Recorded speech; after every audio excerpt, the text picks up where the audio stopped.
We start with Into Each Life Some Rain Must Fall by Ella Fitzgerald and the Ink Spots, the first of many Ink Spots songs on the show. This song appeared on GNN and Diamond City Radio in Fallout 3 and 4 respectively. Wilzig is seemingly named after C.E.B. Wilzig, a Holocaust survivor who was an outspoken opponent to Holocaust denial. This Enclave security guard is armed with an AER-9 laser rifle.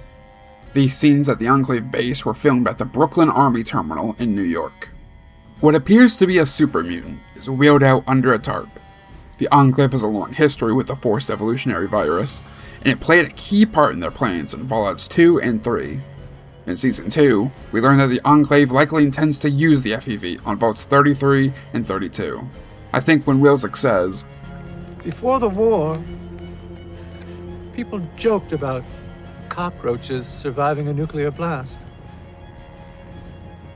But they didn't merely survive. They improved." He's foreshadowing the FEV's role in the show.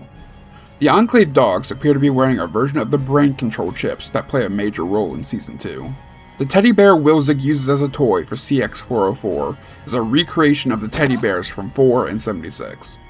Wilzig's chalkboard has notations on responses to stimuli, again possibly relating to the brain control chips. Wilzig places the cold fusion diode into his neck, a method of transport later shown to have been used by Vault-Tec itself when Hank takes it to Vegas. Many of the sounds made by CX were originally recorded by River, dog of Fallout developers Joel and Michelle Burgess. River served as the voice actor and model for Dogmeat in Fallout 4.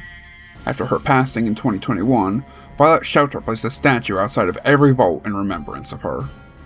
Wilzig discards this thing on his lab coat along with his Pip-Boy as he escapes. These are present on the lab coats in the games, and the best explanation I've seen for what they are is a dosometer, a device that measures a person's long-term radiation exposure. Why he gets rid of it when he's about to go into the wasteland, I have no idea. Well, based on the machine gun turrets from 4 and 76, the rev-up sound used by the turret is that of the Gatling lasers, and the firing sound is the Gatling guns. Go.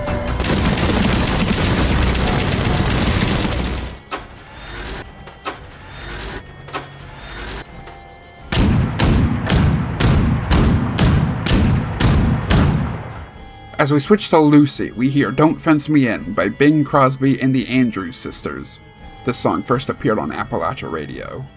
These desert scenes were filmed in Namibia. This Assaultron prop is Mox 13, a costume created by No Sleep Till Cosplay, a couple based out of Tampa, Florida. On the thigh, you can even see a weathered sticker from the Nuke-Lanta event in Atlanta, Georgia.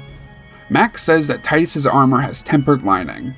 Tempered lining is a mod applicable to Under Armor and armor pieces in Fallout 76. You cannot apply it to power armor. This billboard is a recreation of one from Fallout 1 by Victor Maristane, originally created for the Fallout 4 mod Project Arroyo. As far as I know, the show did not ask to use it. They were here, a man, and a dog. Cram, the Fallout universe's version of Spam, is so repulsive that when Max sees an empty can of it, he assumes it means a dog ate it. This mutated bear is a Yaoguai, a mutated black bear. The name was given to the bears by the descendants of Chinese internment camp prisoners, and is a reference to the Yaoguai of Chinese myth, the spirits of divine animals that have been mistreated or killed. The pistol Max uses is the Colt 6250, the 10mm pistol from the original Fallout games. Its appearance is taken from the Frank Miller comic Hard-Boiled. Jeffrey Darrow, the artist for Hard-Boiled, would later go on to illustrate the cover art for the New Vegas comic All Roads. I get that they can just stitch the patches, but where does the Brotherhood get these enamel pins? Tim Kaine, the original creator of Fallout, noted that this farmer has a similar posture to the loser characters from the original games. This is the sound of drinking Nuka-Cola in the games. Max takes from Titus a red version of the Brotherhood jumpsuit and cap from 4 and 76. The Iron Man-like HUD is directly taken from Fallout 4's power armor system.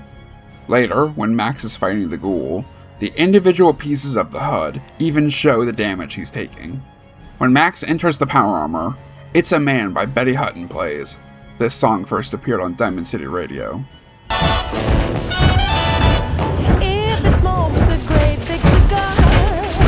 The power armor walking sound is taken directly from Fallout 4. A suit of power armor's frame increases the strength of the user. In Fallout 4, being in a power armor frame automatically sets the user's strength stat to 11, 1 over the typical limit of 10. The guy was fucking my chickens. This is the first mention of bestiality in Fallout. Philly is largely composed of airplane parts, likely from the airport we see at the end. This is similar to Megaton from Fallout 3. This man's birdcage backpack was later added to 76. This sign advertises stingwing meat. Stingwings are mutated scorpion flies that appeared in Fallout 4. Underneath that is a sign that appears to say bloatfly steaks. Bloatflies are, you guessed it, mutated flies. Another sign advertises dog meat. Dog meat is often the name given to the canine companions in the Fallout games, taken from the short story series A Boy and His Dog by Harlan Ellison. Dog meat is also a literal item in many of the games. This man is selling iguana on a stick, a common food in the games, not to be confused with iguana bits, which is often actually human meat.